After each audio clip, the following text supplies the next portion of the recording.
Welcome to The Real Factor. Today we're going to talk about 1986's Big Trouble in Little China, starring Kurt Russell, and it was directed by John Carpenter. My name is Thor. And I'm Ed. And this is Big Trouble. There's a lot of trouble in this thing. It's a class. I guess you could say it's a classic. It's a cult classic. A cult classic is probably better like it. I've seen it a couple of times. I still don't get it. What don't you get? I just don't. Well, they just show up and just stuff starts happening. You know, it's just what's the lore? What's the lore going on in Chinatown? It's Lopan. It's Lopan. Yeah, I get that. Yes, I get that with a side of fried rice. God, Lopan has to marry.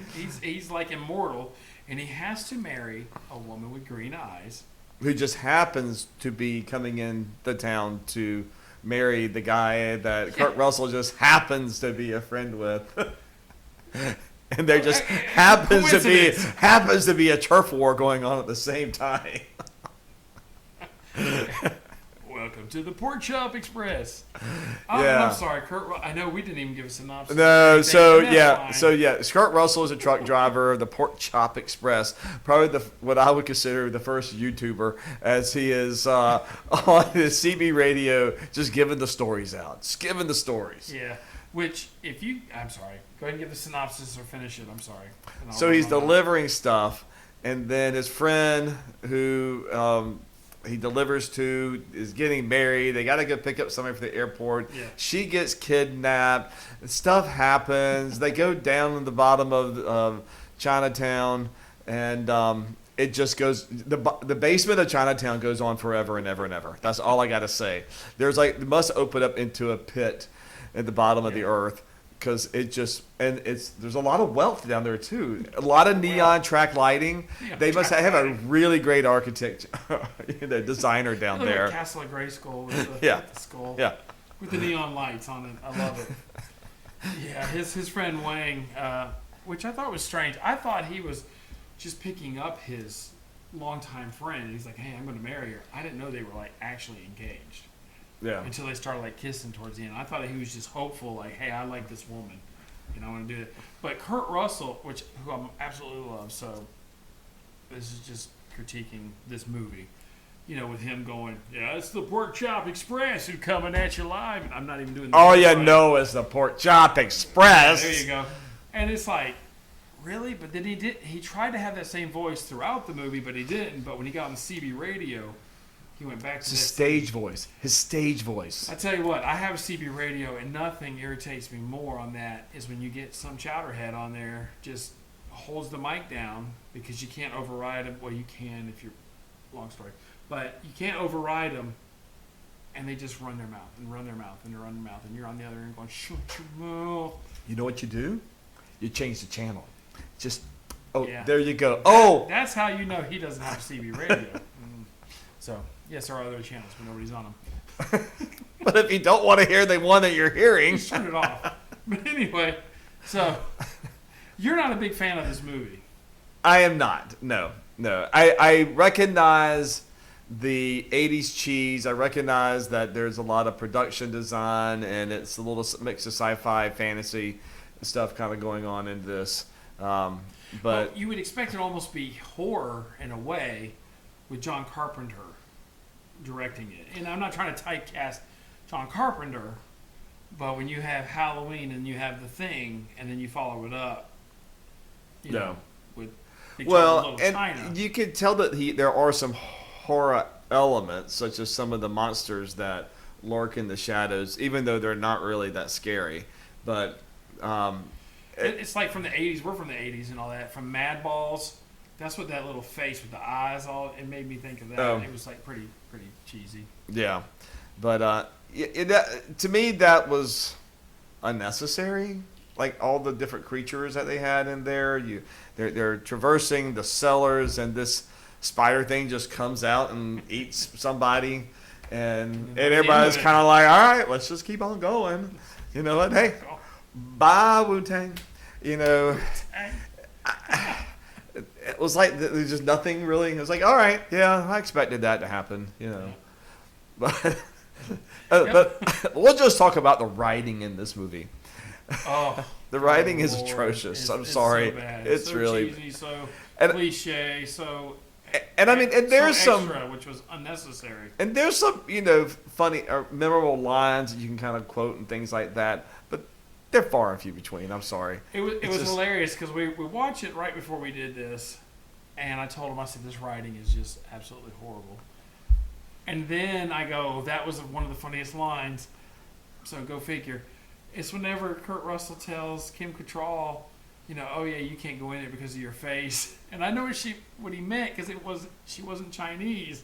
Yeah. But to tell a woman, oh, you can't go in there because of your face, I was like, that's hilarious. Yeah. I just loved it. So then what was your overall? I mean, what's your overall thoughts of the film? Even though I've seen it more than once, I'm going to say it like this: it's worth a watch. It's worth watching one time. The overall thing, it doesn't seem like there's a real plot to the whole thing. I understand that Lopan needs this person, but you don't understand why. There's nothing that really connects it that would drive you to say, yes, I need to be invested in this movie. It's more of you're a fan of Kurt Russell or Kim Cattrall or James Wong or some of these A-list actors at the time, and you're like, but there's nothing really there. Yeah, it's just one of those things that people just happen upon things, and then people get taken, and then you got to go save them. Yeah. I mean, that's pretty much it. But the acting is not that great from a lot of the B-list actors.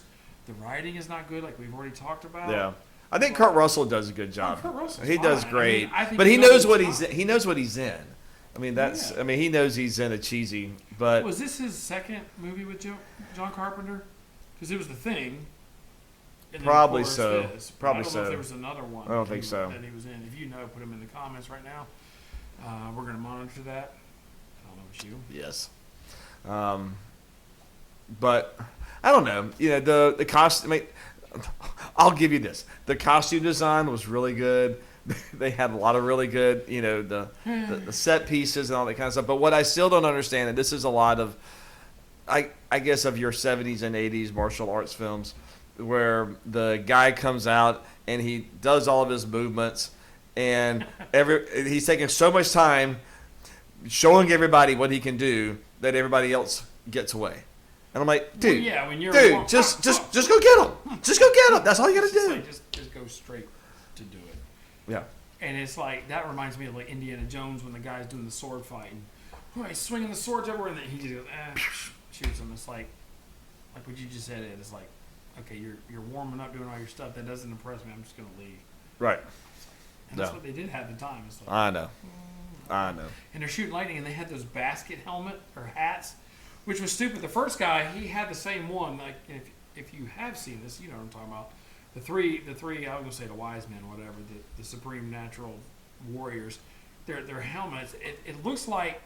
Do you remember watching? And this will date us, so sorry. Fat Albert. But Fat Albert, there you go. Mushmouth. Yeah, and he had the thing all the way down. At least he had cutouts on his eyes. I know. Well, this guy, the basket weaving stuff, they just had the gaps so they could see their eyes. The first guy had his head back like this. The other I'm two gonna guys get were down you. like that. It's like, how is that terrifying? Okay, yeah, you got lightning coming from you, and you can call lightning down. But you look like an idiot with your brim hat. It's like he's got a sombrero on that's this wide, or a. Just went down to the ladies at the Charleston Battery, and I got me a nice hat.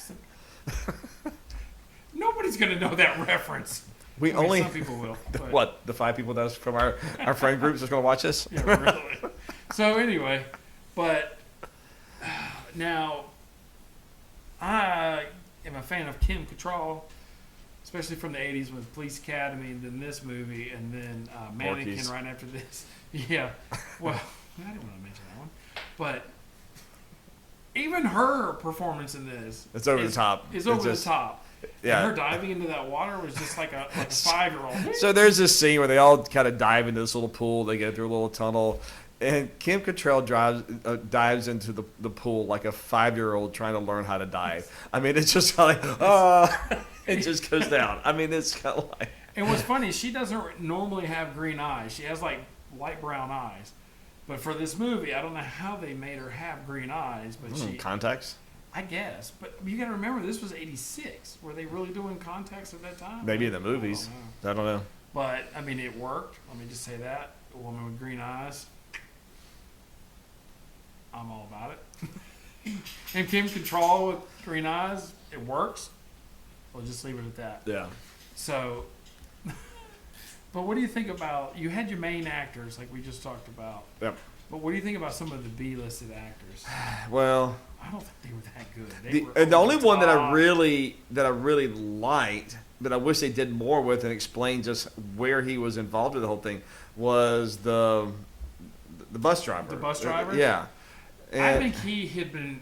Go ahead. Well, I'm just saying, they introduced him at the very beginning as he's talking to the police, Right. and even him showing a little bit of Chinese black magic, and then the police are going like, oh, okay, You talking about Egg Shin, yeah, whose actor? I mean, the real guy's name is Victor Wong, but yeah, no, I know, but I think he was like Lo Pan. He was the one who had been waiting to defeat Lo Pan. He He'd been was waiting an a long ancient. time. He was an ancient. Living, And so, living in because young Lo blood. Pan said, "You've never been able to defeat me," and then when he finally gets defeated, he's like, He still had never defeated him. That's true. But once he was defeated, he's like, "Well, I'm going to take a long needed vacation, or Yeah. whatever." I'm paraphrasing. That's not Yeah. exactly the line. So I think he was an ancient himself, and he just made himself a tour bus driver going through. Right. What do you know? Is it Little China? It was China. It's Chinatown, but it's Excuse me, in San Francisco. Well, there's a lot of Chinatowns. But No, there's all the biggest big- all the one big in cities. San Francisco, yeah. Well, the Chinese have massive population in different areas. Anyway, Yes, they do. wow, I derailed. I took this from. Anyway, Oh, but But- yeah. do you have a favorite scene in this movie? So if I had to say a favorite scene or funniest scene, is really when all the guys come down, and at the beginning of the ceremony, and he goes to go shoot his gun, and he shoots the piece of the ceiling, really? Okay. and it falls on his head, and that's knocked out, and then everybody else goes and I tell fights you- all of his battles. I tell you what drives me crazy. Is Please. yeah, really. You see these movies, and that's what he was just talking about. Now I know he did shoot his gun, but every other time, he has his finger in the trigger guard, and it's like you can tell somebody who doesn't handle firearms when they're walking around and they got their finger in there like this. It just drives me crazy. But my favorite scene, and it's real cheesy though, is one of the beginning fight scenes when he drives his truck after he's done betting and everything. That they go in that back alley, and all of a sudden the two gangs show up, Right. and they start. But it's so comical because you see the guy break the guy's arm and he goes sideways, but then when he lands on the ground, it's the right way. And he breaks the leg, and then they go through the glass, but nobody's cut. Yeah. And then of course, then the three guys show up. Supernatural powers. But I think that was my favorite scene of that. It's just like you said, the 70s and 80s kung fu, karate fighting stuff is just all on display right there. Yeah, and I think this is probably, I don't know, may not, but one of the more mainstream as far as an American-made movie with a lot of kung fu at that time. A lot of them was all Chinese, or Hong Kong and all that kind of stuff. Well, you can tell because they're not dubbed over. Right. And I'm not. I used to do that when I was younger. I used to try to impersonate when they would do the. I was about to do it. You almost got me. Where they're speaking in Chinese, but they find like these old Western actors, that they're trying to be like John Wayne or something, and they're speaking, and so you can tell it's not dubbed over, obviously. Yeah. And so that's a good point. We'll do that for the outtakes. How about that? You will. I won't. So all right. I think we kind of hashed this out. So I enjoyed this one. what would you give for your rating? 1 out of 10, I would give it a 5. I don't know why I'm giving it so low. Because it is entertaining. It is a lot of cheese factor. Kim Cattrall's in there, so that's an automatic 9 right there, or 10. I don't know. I'm an idiot. But I'd give it a 5. Because the writing is cheesy. The acting is okay from the A-list actors, even though they're trying to be over the top. Yeah. I'd give it a 5. I'm gonna probably give it a 4.5 out of 10. Of course you. Yeah, it's just I don't know, it just didn't do much for me. The overall pacing, the story, the lack of structure, is only being kind of held up by production design and some of the special effects that they do for the time period. So. Okay. That works. All right, there you go. All right, so what did you think about Big Trouble in Little China? Is it your favorite? Is it your favorite? Is it one that you keep going back to once a year? Put your comments down below, and let's know what your favorite 80s action movie is. All right, maybe we might go and try to review that one time. I love it. All right, thank you guys. Always remember, like and subscribe, and we'll see you next time on The Real Factor. Bye. Bye. What is it? This. Oh, yeah. There you go.